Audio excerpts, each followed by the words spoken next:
ஒரு கப்பலில் பயணிக்கும்போது அந்த கீழ்த்தளத்தை ஓட்டையிட்டால் என்ன ஆகும்? இந்த உதாரணத்தை நபி எதற்கு சொல்கிறாங்க? இறைவனின் திருப்பெயரால் அனைவருக்கும் அஸ்ஸலாமு அலைக்கும் வரஹ்மத்துல்லாஹி வபரகாத்துஹு. இன்றைக்கி எத்தனையோ சமூக தீமைகள் நடந்துக்கிட்டு இருக்குது. எத்தனையோ மக்களுக்கு மார்க்கம் போய் சென்று சேராமல் இருக்குது. இது போன்ற மார்க்க விஷயங்களை தெரிந்து கொள்ள இந்த சேனலை ஃபாலோ பண்ணுங்கள்.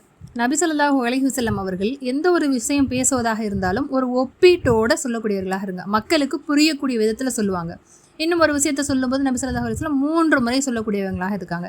அவங்களுக்கு ஜவாமியுல் குலூம் சுருங்க சொல்லி புரிய வைக்கக்கூடிய அந்த ஒரு நடை இறைவன் வழங்கி ஒரு சிறப்பாக இருக்குது. அந்த அடிப்படையில் நபி ஸல்லல்லாஹு அலைஹி வஸல்லம் அவர்கள் உதாரணம் சொல்கிறாங்க. ஒரு மக்கள் கூட்டம், ஒரு சமூகம் ஒரு கப்பலில் போகக்கூடிய நிலையில் அவங்க சீட்டுக்குலுக்கி போடுறாங்க. யார் மேல் தளத்தில் போகணும், யார் கீழ்த்தளத்தில் இருக்கணும் அப்படிங்கிற அடிப்படையில். அப்போ சீட்டுக்குலுக்கி போட்டு மேல் தளத்தில் சிலருக்கும் கீழ்த்தளத்தில் சிலருக்கும் ஒதுக்கப்பட்டிருக்குது.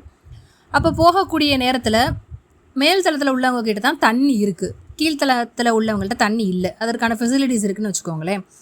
அப்போ கீழே உள்ளவங்களுக்கு தண்ணி தேவைப்படுது. அப்போ மேலே உள்ளவங்கள்ட்ட போய் எடுத்துகிட்டு வந்து குடிக்கிறாங்க.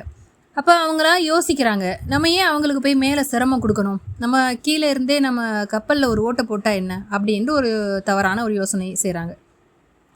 இதை தான் நபி ஸல்லல்லாஹு அலைஹி வஸல்லம் உதாரணமாக சொல்கிறாங்க. இன்றைக்கி சமூகத்தில் எத்தனையோ தீமைகள் நடக்குது. வரதட்சணைன்னு சொல்லி மாற்று மதத்தவர்கள் கொலை செய்யக்கூடிய அளவுக்கு கூட போகிறாங்க. நம்முடைய இஸ்லாமிய சமூகத்திலையும் கூட அதற்கு நிகரான வரதட்சணை கொடுமை, இன்னும் மார்க்கத்திற்கு புறம்பான செயல்கள், மாற்று மதத்தவர்களுக்கு ஒப்பாக நீங்கள் வாழை மரம் கட்டினா நாங்கள் வாழை மரம் கட்டுவோம், நீங்கள் மெட்டி போட்டால் நாங்களும் மெட்டி போடுவோம் அப்படின்னு சொல்லிட்டு எல்லா விஷயங்களையும் ஒரு தவறான பழக்க வழக்கங்கள் குழந்தைகள்கிட்ட இருந்துச்சுன்னு சொன்னால் அதையும் நம்ம கண்டுக்காமல் நம்ம குடும்பம் சேஃப்டியாக இருக்கா, நம்ம எல்லாருமே கரெக்டாக மார்க்கத்தை ஃபாலோ பண்ணுறோமா, சரி ஓகே அப்படிங்கிற அடிப்படையில் இன்றைக்கி நடந்து போய்கிட்டு இருக்கோம்.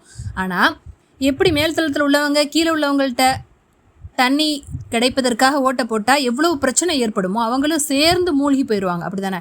அப்போ அந்த அடிப்படையில் சமூகத்தில் நடக்கக்கூடிய தீமைகளை நம்ம கண்டுக்காமல் இருந்துட்டோம் அப்படின்னு சொன்னால் அந்த பாதிப்பு இன்னும் சில நாட்களில் நம்ம குடும்பத்தையும் நம்மையும் வந்து சென்றடையும். எனவே மார்க்கம் தடுத்த அடிப்படையில் நன்மையை ஏவி தீமையை தடுக்கக்கூடிய சமூகமாக நீங்கள் இருக்கிறீங்கன்னு சொல்லிட்டு இறைவன் நமக்கு புகாரம் சுற்றான்.